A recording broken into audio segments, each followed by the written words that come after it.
अस्सलाम वालेकुम स्टूडेंट, कैसे हैं सब। उम्मीद करती हूँ सब खैरियत से होंगे। अल्लाह ताला सबको अपने हिफ्ज़ ईमान में रखे। आज की जो हमारी वीडियो है ये है bento cake with 2 cup cake की। इसमें मैं आपको जितना हो सकेगा सारा गाइड करूँगी इंशाल्लाह। अच्छा, जो मैंने बेंटो के लिए मोल्ड यूज़ किया है ये मैंने यूज़ किया है 4x4 का। ठीक है, 4 इंच का जो मोल्ड होता है ना, बेसिकली हम लोग 4x4, 3x3, 6x6, 7x7 ही कहते हैं जितने भी बेकर्स होते हैं।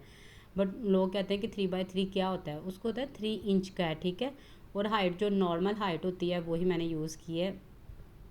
और जो मैंने इसका केक बोर्ड यूज़ किया है ना वो मैंने यूज़ किया 8x8 का।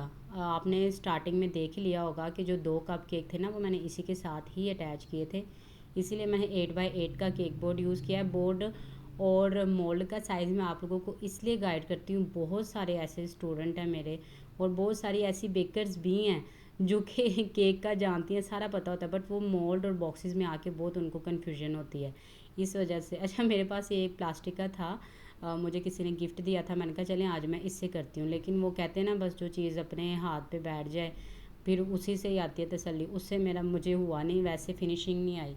फिर मैंने अपना ही पकड़ा स्क्रैपर, मैंने कहा इसी के साथ ही करती हूँ, यही बेस्ट रहेगा। फिर मैंने अपने स्क्रैपर से की। और जब भी आपने ऊपर वाली करनी है ना, फाइनल लुक करके आपने ऊपर फिनिशिंग देनी है, आपने अपनी नाइफ़ को बार बार साफ़ करना है, और वो भी टिशू से। आपने देखा होगा मैंने हाथ में टिशू भी पकड़ा हुआ है। अगर आप टिशू नहीं यूज़ कर रहे हैं तो आप कोई सा भी अपने पास डस्टर रख लें, कपड़ा रख लें, उसके साथ आपने बार बार अपनी नाइफ़ साफ़ करनी है, देन ही ऊपर से आपकी फ़ाइनल लुक अच्छी आएगी। और दूसरी बात यह है कि आपने जब भी केक बनाना है आपने क्रम कोटिंग एक दिन पहले करके रख लेनी है। मीन्स कि अगर आपने सुबह ऑर्डर डिलीवर करना है तो रात को आपकी क्रम कोटिंग होनी चाहिए।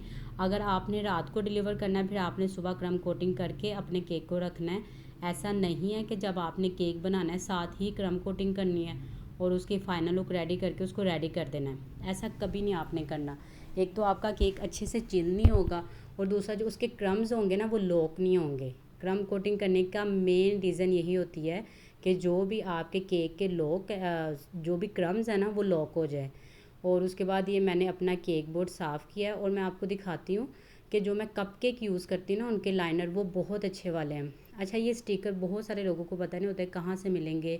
आप किसी भी फ़ोटोशॉप वाली शॉप पे चले जाएं, आप पिंटरेस्ट अपने पास डाउनलोड कर लें, वहाँ से जिसका भी आपको ऑर्डर आए उसका प्रिंट निकाला उसको दें और आप वो लगा दें। मैंने जो यूज़ किया है ना साइज़, ये मैंने यूज़ किया है 4x4 का साइज़ मैंने यूज़ किया है। ठीक है, और ये जो मैं हार्ट लगा रही हूँ ना ये स्टिकर नहीं है, बेसिकली ये फॉन्डेंट के बने हुए हैं। जब मैंने फ़र्स्ट वाला लगाया तो वो थोड़ा सा ख़राब हो गया। वो बस वो कहते हैं ना फिर बंदा सेटिस्फाई नहीं होता हम जैसे लोग। उसको ठीक करने के चक्कर में मैंने उसको सीज़र से पकड़ा, निकाला, दोबारा फिर लगाया, बट ये नहीं था पता वो और थोड़ा सा रफ़ हो गया। खैर चले, ये छोटी छोटी चीज़ें होती रहती हैं और इनको मैनेज करना ही सबसे बड़ी बात होती है। ठीक है, मैंने फिर उसको अगेन ठीक कर दिया। और उसके बाद जो कस्टमर की डिमांड थी उनकी यही थी कि इसके साथ जो 2 कपकेक है ना, ये मेरा ही डिज़ाइन उन्होंने सेलेक्ट किया था, उसी को ही फ़ाइनल किया था और उसी को ही मैंने रेडी करके दिया था। अच्छा, आप देखें जो मैंने कपकेक लाइनर यूज़ किए ना मैंने अच्छे वाले किए हैं, लोकल वाले नहीं किए। मीन्स के ये वाला जो कपकेक लाइनर होते हैं ना ये आराम से साइड से ओपन हो जाते हैं, इनको उतारना नहीं पड़ता। और दूसरी बात यह कि मैंने वो कागज़ वाले नहीं यूज़ किए, ये मुझे मिलते हैं 700 के 50 पीस आई थिंक सो, और मैंने कस्टमर से कभी इसके चार्ज भी नहीं किए। मीन्स के जो ऑर्डर आता है उसी में ही मैं अपने बजट में इसको मैनेज करती हूँ। ठीक है, इंशाल्लाह आप लोगों को मैं आगे जाके जब क्लासेस स्टार्ट होंगी ना कोस्टिंग निकालना भी सिखाऊंगी। जैसे कोस्टिंग निकालते हैं आपको वो हर चीज़ प्रॉपर गाइड करूँगी मैं। अच्छा, इसके ऊपर फॉन्डेंट का थोड़ा सा बिल्कुल थोड़ा सा वर्क था, तो मैंने कहा चले मैं इसके ऊपर ही कर लेती हूँ, वरना मैं सेपरेट फॉन्डेंट का टाइम जो भी होता है ना काम होता है वर्क होता है वो मैं सेपरेट ही करती हूँ।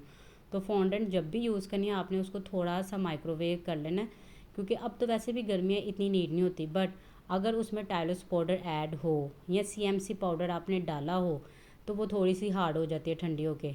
आपने उसको माइक्रो करके देन आपने उसको यूज़ करना है और फौरी तौर पे यूज़ कर लेना है। आप एबीसी वाले प्लंजर यूज़ कर सकती हैं, कटर भी मिलते हैं, कटर यूज़ कर सकती हैं। इसके अलावा मोल्ड भी मिलते हैं सिलिकॉन के। जैसे आप इजी हैं, आपको लगे कि मेरा काम इजी हो जाएगा, आप वैसे अपना काम करें, इसमें किसी किस्म का कोई मसला नहीं है। मैंने जल्दी जल्दी से, अच्छा इसमें मसला एक ये हो गया था, कस्टमर ने कहा था कि आपने एक नाम भी लिखना है, बट वो मैंने नाम नहीं लिखा क्योंकि इतनी स्पेस नहीं थी। सारा कुछ ही चीज़ें मैनेज करना। और बाद औक़ात कुछ चीज़ें होती हैं वो फिर पर्सन कहता है कि चलो, मैंने कहा चलो वो नाम रहने देती हूँ, जो इन्होंने कहा था ये लिख देती हूँ। और इसी बात पे आके कस्टमर अड़ गए कि आपने वो क्यों नहीं लिखा। मैंने कहा यार स्पेस नहीं थी, वरना मैं लाजमी लिख देती। नहीं, वो लाजमी लिखना है, आप ये जानूँ फिनिश कर दें, आप वो लिखें। बाद औक़ात कस्टमर की बात सुन के बंदा खुद परेशान हो जाता है।